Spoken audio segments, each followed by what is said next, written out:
ésteres van a ser la procaína, la butetamina, la propoxicaína y la tetracaína. La procaína fue el primer anestésico local sintetizado por Einhorn en el año de 1904-1905. ¿Ok? Esta es pregunta de examen. Les recomiendo que hagan alguna anotación. Procaína. Estos ésteres son empleados principalmente para uso tópico.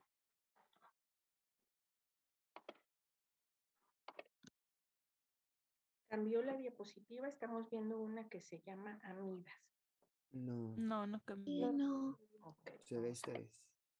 Ésteres, ok. Entonces vamos a dejar de compartir y a volver a compartir. ¿Ahí la ven?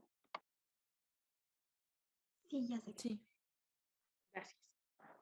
Dentro del grupo de las amidas, las que vamos a estar empleando, les comentaba que van a ser la lidocaína, la mepivacaína, la prilocaína y la bupivacaína.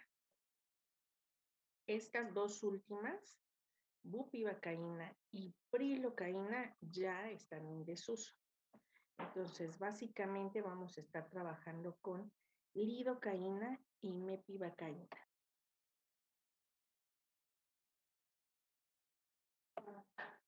Ok. ¿Dudas hasta aquí? Yo tengo una chiquita. Adelante. ¿Hay alguna razón por la que bupivacaína esté en verde y las demás en amarillo? Sí, de hecho la bupivacaína resultaba bastante tóxica. Esa es la diferencia con el resto de los demás y fue la primera en desaparecer. Recientemente la prilocaína desapareció. Ah, ok, muchas gracias. La bupivacaína resulta ser bastante tóxica.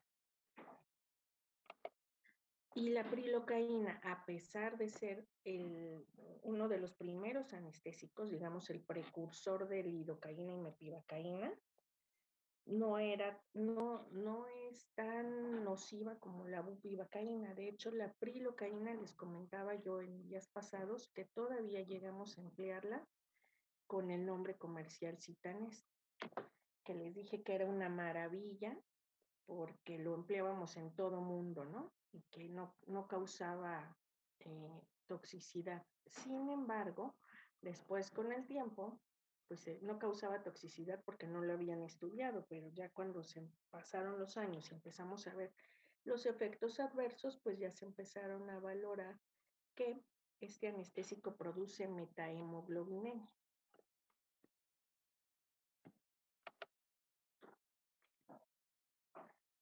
Es importante saber que los anestésicos locales van a llevar una distribución muy particular.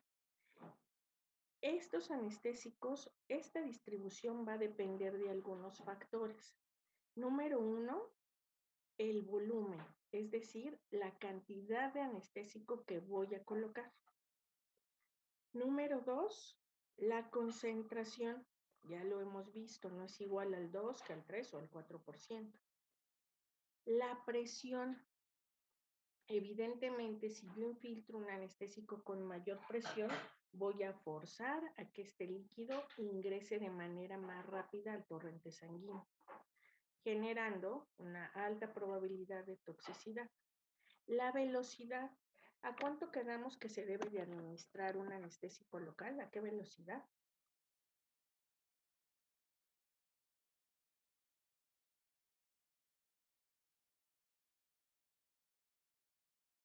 ¿Una gota por minuto? Una gota por segundo. Por segundo. O sea, realmente debe de ser algo muy lento. A ver.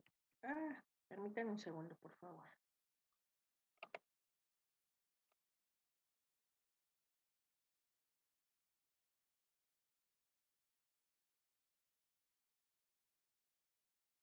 Ok, bueno. Les comentaba entonces que la velocidad debe ser una gota por minuto.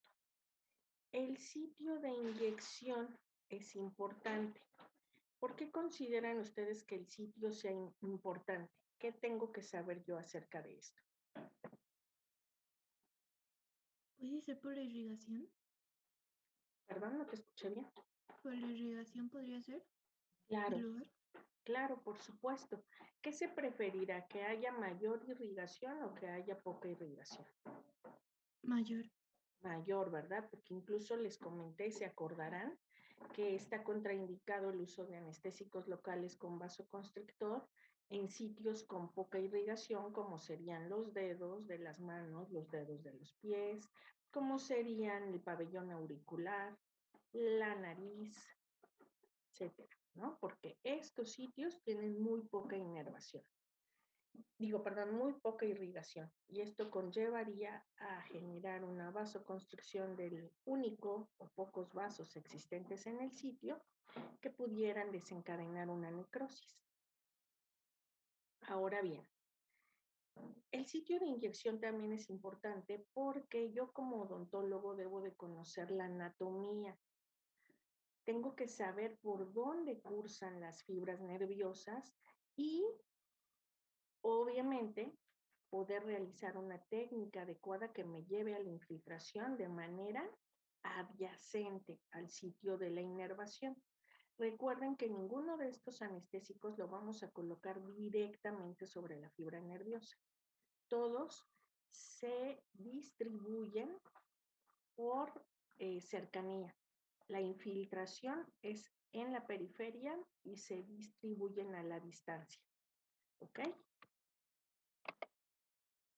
Las características del nervio y sus envolturas. Les había comentado que las fibras mielínicas son las que responderán más rápido a estos efectos del anestésico local, así como evidentemente las fibras delgadas. Las fibras tipo alfa o tipo beta, que son de menor calibre, son las primeras en responder. Posteriormente responderán las fibras amielínicas y de mayor calibre. El pH es importante. La solución anestésica tiene un pH de 6, es decir, un pH neutro. A mayor acidez o a mayor alcalinidad, esta solución se desestabiliza, pero no genera tanto efecto nocivo un pH alcalino como un pH ácido. El pH ácido elimina la función del anestésico local. ¿Y en qué condiciones podemos tener un pH ácido? Cuando hay presencia de infecciones. Entonces aquí habrá que tener en consideración esta situación. Siempre que exista infección, es una contraindicación para el uso de anestésicos, porque no van a tener esa característica de función, ¿ok? Es por eso primordial que ante estas cuestiones, si es evidente que el paciente está cursando con infección, debemos de administrar antibióticos y posteriormente someterlo a un proceso de anestesia local. De otra manera, ustedes van a poder poner la técnica que quieran, pero el paciente va a sufrir el procedimiento quirúrgico como si no estuviera anestesiado.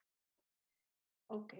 Ahora, otra cuestión importante de cuando hay presencia de infección, es que imagínense ustedes, yo voy a infiltrar anestésico dentro de una infección. ¿Qué puede ocurrir con esta infección? Que migre, que viaje, que se disemine a otra distancia y que evidentemente no sabremos cuándo vamos a introducir estas bacterias al torrente sanguíneo, que puedan derivar primero en una bacteremia y posteriormente, dependiendo el sistema inmunológico de cada paciente, en una septicemia, que pueda incluso comprometer la vida del paciente. ¿Dudas hasta aquí? Yo tengo una duda, ¿por qué se coloca primero el antibiótico y después la anestesia? Para disminuir la infección, para focalizarla, para elevar los niveles de antibiótico en el torrente sanguíneo y evitar que se genere una septicemia. Cuando nosotros infiltramos el anestésico, generamos presión interna y esta presión interna va a aventar las bacterias y va a lanzar el pus y todo lo que haya en ese sitio de infección hacia otros tejidos sanos. Y el mayor riesgo, evidentemente, es hacer más grave este problema, que estas bacterias lleguen al torrente sanguíneo y que este paciente curse con una septicemia. ¿Ok? Por eso es, ¿sí? Sí, gracias. Por eso es prioritario que ante una infección, primero se trate la infección antes de anestesiarlo. Además, en otras circunstancias, pensemos que la infección es muy incipiente, que está iniciando, es muy pequeña. Pero ¿saben qué va a ocurrir? A lo mejor no disemino tantas bacterias ni hago un problema mortal, pero el solo hecho de que el pH esté ácido en ese sitio va a evitar que el anestésico cumpla con su función.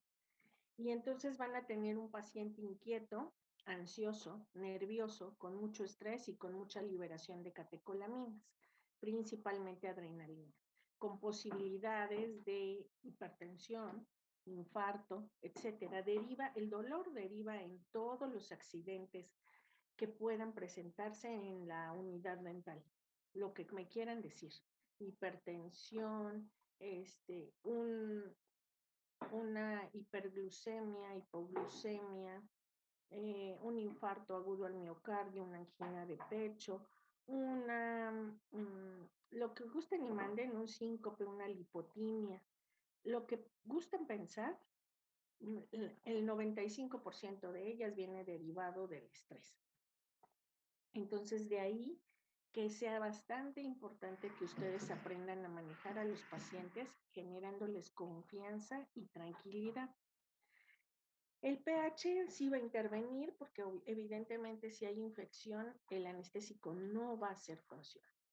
Ahora, otra cuestión importante en cuanto al pH es que se puede presentar incluso cuando la infección ya desapareció. O sea, este pH yo lo he notado en pacientes que ya tienen formación de tejido de granulación. Y es lógico, es evidente, o sea, no es tanto, puede ser no tanto el pH, sino simplemente hay un tejido ahí que ya no tiene inervación, que ya no está llegando al diente, que corresponde a un tejido cicatrizal y que cuando yo aplico el anestésico, ese tejido impide que se distribuya el anestésico, por lo que no llega al ápice del diente y el paciente tiene dolor. Esto ocurre con mucha frecuencia. Yo he observado que en dientes que han pasado por infecciones múltiples, el paciente se queja de dolor apical. Y seguramente es este tejido de granulación impidiendo la distribución del anestésico. ¿Ok? ¿Qué hacer en esos casos?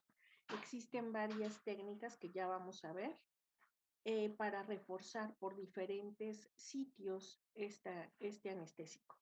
Entonces, si el paciente me refiere dolor, un punto importante es siempre créanle, porque muchas veces dicen, ay no, yo ya coloqué mi técnica, la mejor de todas, esta técnica es infalible y este paciente no tiene dolor, se está haciendo. Y no, créanle por favor, nunca den por sentado que el paciente miente o que está exagerando. Traten de resolverlo y si aún así el dolor continúa, muchas veces es necesario dejar al paciente por la paz. En este día no se puede realizar la extracción dental y darle una segunda cita para volver a intentar el anestésico local. ¿Ok? O dar tiempo a que el paciente se relaje, sí. Bueno, usted nos mencionó que tendríamos que, pues, administrarle un medicamento, ¿no? Por si hay infección. Pero mi duda es de que, o sea, se lo mandamos, pero, o sea, que se recupere o se lo damos antes de anestesiar. Ah, muy buena pregunta. El primer punto que tú tocas es, prescribimos antes, es lo ideal. Prescribir el antibiótico al menos 3 días antes del procedimiento quirúrgico para dar opción a que los niveles de antimicrobiano lleguen en buena saturación al torrente sanguíneo. Esta segunda parte que tú mencionas también existe y se conoce como profilaxis con antibióticos. Esta profilaxis con antibióticos es una recomendación que emite la Asociación Americana del Corazón para pacientes cuyo riesgo de desencadenar bacteremia, septicemia, endocarditis bacteriana, fiebre reumática es proporcionada. Y sí se puede hacer cuando no es un tratamiento electivo, cuando el paciente no puede esperar los 3 días a tomar el antibiótico por algunas circunstancias en particular. ¿Por qué? Porque esta infección está avanzando lo suficiente como para comprometer la vida, porque este paciente tiene un foco infeccioso que si no se retira no va a mejorar, porque el paciente viene por única vez y probablemente no pueda regresar a la consulta, porque este paciente tiene las condiciones para realizarse una extracción dental, pero no puede regresar otro día, etcétera. Hay muchos factores que analizar. Principalmente valorar si este paciente tiene un compromiso sistémico que pudiera desencadenar un evento mayor que ponga en riesgo la vida del paciente. Ahora bien, esta profilaxis con antibióticos, como les comentaba, implica prescribir unas dosis mayores del antibiótico. Les voy a poner un ejemplo. Nosotros prescribiríamos amoxicilina, por ejemplo, a pacientes no alérgicos a penicilina, una cápsula de 500 miligramos cada 8 horas. En el caso de que este paciente requiera esta profilaxis porque se le va a hacer la extracción ese mismo día, tenemos que dar 2 gramos, es decir, 4 cápsulas, 1 hora antes del procedimiento.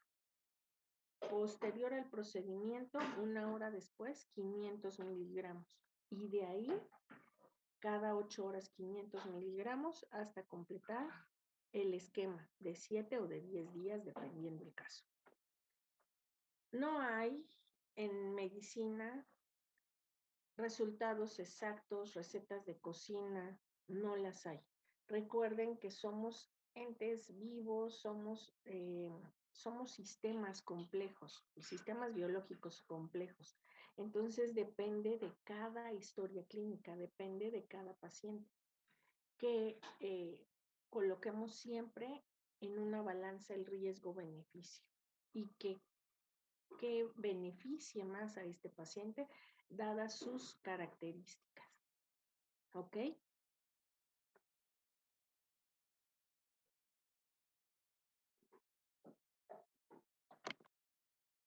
¿Siguen ahí? Ya me desconecté. No, aquí Sí, estamos, aquí doctora. estamos. Ok. ¿Dudas, comentarios? Creo que no. Y en el caso de una emergencia donde, por ejemplo, hay una cortada muy grande y, bueno, se anestesia y ya después se manda el antibiótico, ¿eso es correcto? ¿Funciona? Sí funciona. Por supuesto que funciona. Y muchas de las veces apostamos justo a eso, al sistema inmunológico del paciente. Tenía un maestro que decía, Dios cuida a sus animalitos. Y sí, la verdad es que, o sea, estamos protegidos por fuerzas superiores, llámenle universo, Dios, etcétera, porque al final del día, el sistema inmunológico responde en muchas de las circunstancias. Si tu sistema inmunológico funciona, puedes tener contacto con microorganismos desencadenantes de infección y no generar esa infección. Si tu sistema inmunológico funciona, puedes someterte a la administración de un anestésico que disemine esta infección local que tienes y va a atacar a esos microorganismos y va a impedir que se haga una infección mayor. Si tu sistema inmunológico funciona, puedes realizar incluso una técnica no tan aséptica y tu sistema te va a defender, ¿no? Entonces, el sistema inmunológico, el organismo es maravilloso. El problema y lo que nos compromete es cuando tenemos la mala suerte de enfrentarnos a un sistema inmunológico deficiente, anómalo o enfermo. En esta situación, ay, denme un segundo.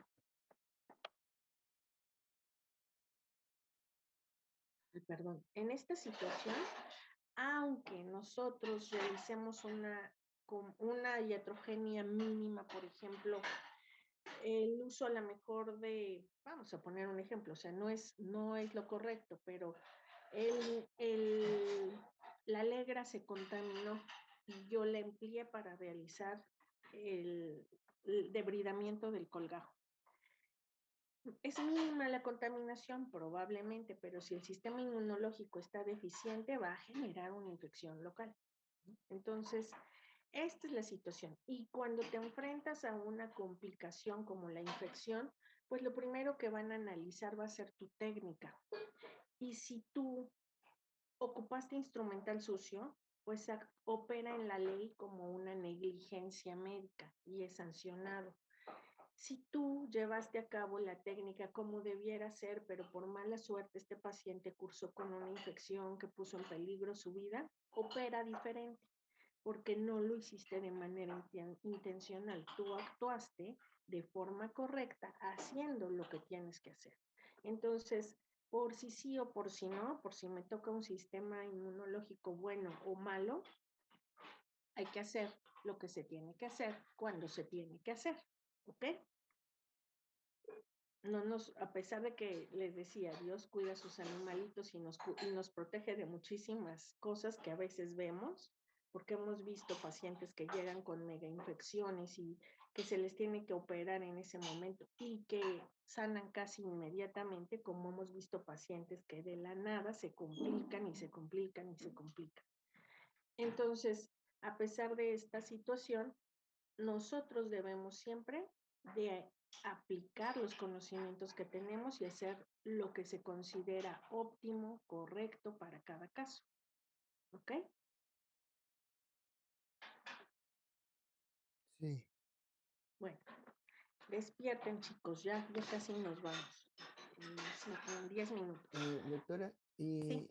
y supongamos que el paciente tiene una infección, pero es como reciente y él no lo sabe, y pues obviamente, por ende nosotros tampoco.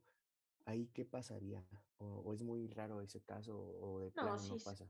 sí se presenta. Muchas veces nosotros llegamos, anestesiamos, hay dolor. Y hay mucho dolor. Te vas a dar cuenta cuando un paciente trae infección, porque en cuanto lo anestesias, sufre el paciente, hay dolor, cosa que en un paciente sin infección no opera así. A veces ni se dan cuenta que los anestesias.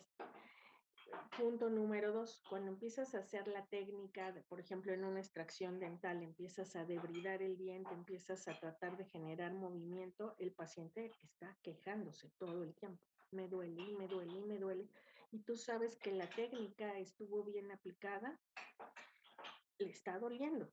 Y entonces seguramente ahí hay infección. Y en otros casos lo que nos ha ocurrido es que al momento de que quieres introducir el instrumental para empezar a generar movimiento en el diente, aparece ahí un hilo de pus que corre hacia afuera, ¿no? Entonces dices, ups, trae infección. Ya lo anestesiaste. Bueno, ¿qué queda?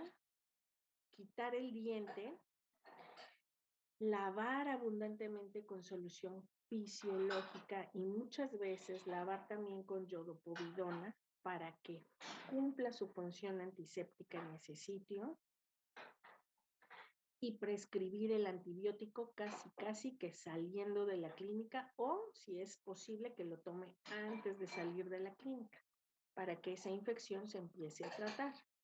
Son infecciones de pequeño calibre, porque las infecciones de gran calibre, aquellas que generan un aumento de volumen en la cara, una zona eritematosa, caliente, roja, o incluso a veces que se ve un punto blanco por donde quiere drenar esa infección, Esas son las verdaderas infecciones con las que hay que tratarlas con pinzas, porque estas, si no nos ponemos listos, estas infecciones sí pueden comprometer la vida del paciente. Una infección apical, muchas veces, te digo, cuando estamos haciendo la extracción es cuando nos damos cuenta que trae la infección. Pero las que son evidentes, aguas con esas. Esas sí se tratan primero y después se lleva a cabo el procedimiento quirúrgico. ¿Ok? Se puede hacer un drenaje, sí, que es lo que se hace en una primera cita, drenar esta infección y posteriormente citarlo para anestesiar y ya poder realizar la extracción dental. Lo importante es atacar la infección. ¿Sí? Sí, gracias. Cambió la diapositiva, dice absorción. Sí. Sí, ya cambié. Ok, gracias. La absorción del anestésico local va a depender del grado de vascularización. Nuevamente, a mayor vascularidad, mayor absorción. La cantidad de tejido adiposo que actúa como depósito de los anestésicos locales. Ya alguna vez les comenté que cuando tengo un paciente de estos cachetoncitos, aplico el anestésico y el anestésico no opera rápidamente. Su periodo de latencia de 5 minutos a veces se alarga hasta 10, 15, 20 minutos. Y no es que tenga infección y no es que tenga una mala técnica. Lo que sucede es que se alojó el anestésico en el tejido adiposo y evidentemente aquí se queda estancado más tiempo, no se distribuye con facilidad. Entonces es cuestión también de valorar la zona anatómica y el sitio donde voy a infiltrar el anestésico para procurar minimizar esta situación, no aplicarlo en tejido blando donde evidentemente se perciba o se palpe tejido adiposo. La dosis del anestésico local administrado también es un factor que participa activamente en la absorción. A mayor cantidad de anestésico administrado, pues sí puede haber mayor absorción. Sin embargo, no siempre es lo mejor. A veces conviene administrar únicamente lo que se debe, pero esperar ese periodo de latencia que transcurra. Esto es muy importante, también es pregunta de examen, la excreción de los anestésicos locales. Los aminoésteres, como la procaína, van a sufrir hidrólisis plasmática, es decir, se van a metabolizar en la sangre por medio de una enzima de nombre pseudocolinesterasa plasmática. Esta es pregunta de examen. Los ésteres se metabolizan por hidrólisis plasmática mediante la función de la pseudocolinesterasa plasmática. A diferencia de los anestésicos amidas, estos van a ser metabolizados en el hígado. Y recuerden ustedes que la mayor cantidad de anestésicos que nosotros empleamos en odontología corresponden a este grupo. Son metabolizados en el hígado a través de vías oxidativas que involucran al citocromo P450. Esto en farmacología se conoce como reacción de fase 1.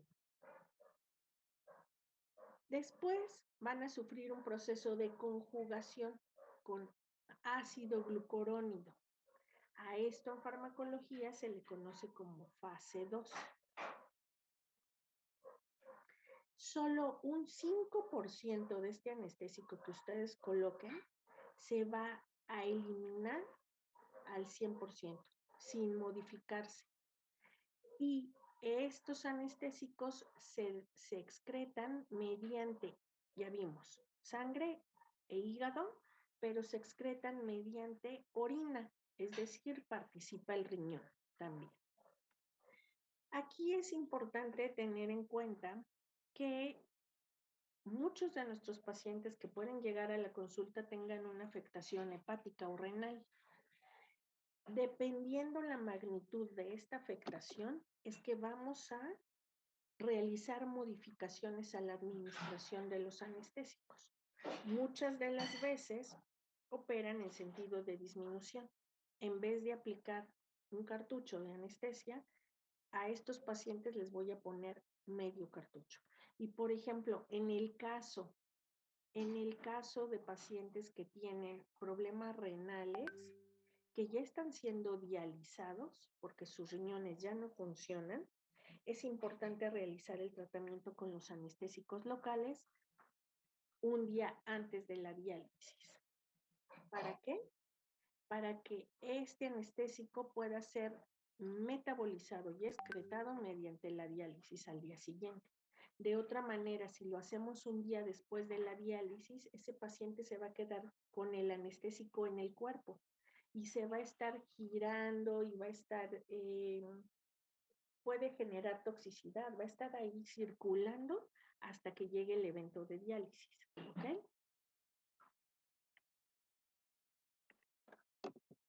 ¿Sí? ¿Dudas hasta aquí? Sí, Sí, doctora. No, ninguno. Ok. Bueno, la potencia y la duración van a depender directamente de la actividad vasodilatadora. Es muy lógico, ¿no? Si el vaso se dilata, va a absorber rápidamente, va a haber menor duración y va a haber menor potencia. Si el vaso se constriñe por acción de los vasoconstrictores, se cierra la luz del vaso, va a incrementar la potencia y va a incrementar la duración. Todo está en función de qué tan rápido pase el torrente sanguíneo. ¿Sí les queda claro esta situación?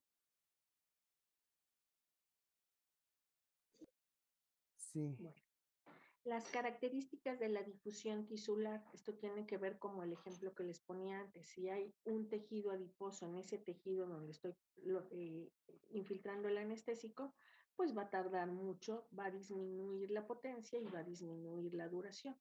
Y va a tardar mucho tiempo en hacer efecto. La liposolubilidad, recuerden que hablamos que el anestésico local tiene esta acción principalmente, debe de ser liposoluble. Y obviamente, si es hidrofílico, que sería lo contrario a liposoluble, pues va a tardar mayor tiempo en hacer efecto y quizás ni siquiera haga efecto. El pH de la solubilidad, ya también vimos por qué, y el uso del vasoconstrictor. El vasoconstrictor, como ven, es un agente bastante benéfico en combinación con el anestésico local, ya que va a generar mayor potencia y mayor duración del anestésico. Los datos que debo de tener en cuenta cuando me enfrente a anestesiar a un paciente. Yo me voy a dar cuenta de que este paciente está sufriendo un evento de toxicidad cuando manifiesta lengua seca, sabor metálico, gesticulación involuntaria e hipotensión. Esto me está hablando de una toxicidad del anestésico. Hay que tratarlo. Hay que aplicar solución fisiológica para tratar de metabolizar más rápido el anestésico y sacarlo del organismo. Hay que mantener los signos vitales, pero no lo vamos a hacer nosotros. Cuando el paciente presenta esta lengua seca, este sabor metálico y esta gesticulación e hipotensión, hay que activar el servicio médico emergente. ¿Cuánto tiempo tarda en llegar una ambulancia al sitio donde ustedes viven?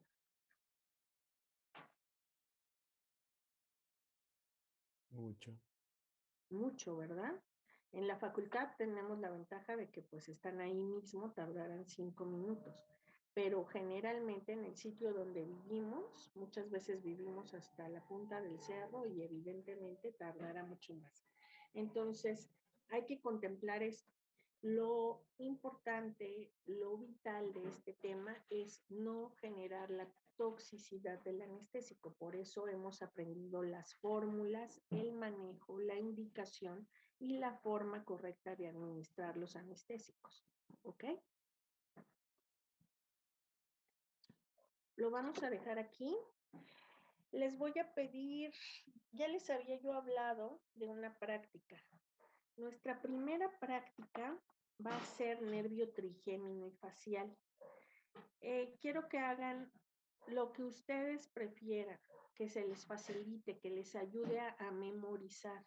Necesito que se aprendan el nervio trigémino y el facial, se los voy a preguntar.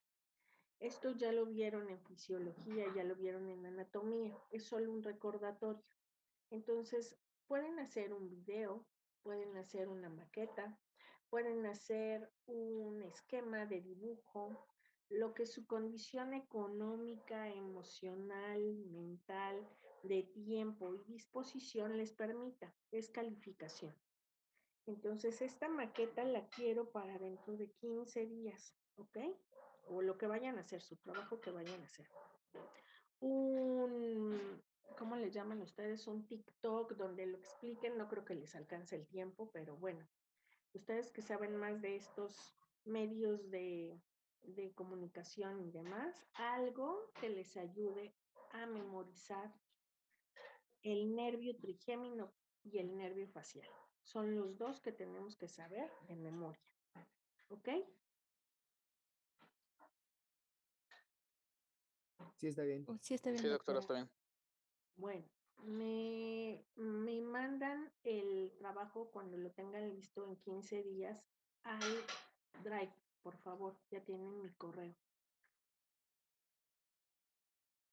¿Sí? Sí, doctora, está bien. Bueno, pues tengan un excelente día. Nos vemos la próxima clase. Disfruten el fin de semana. Gracias, doctora. Hasta luego. Gracias, Igualmente, gracias. Cuídense. Bye. Gracias, doctora. Hasta luego. Gracias a ustedes. Bonito día.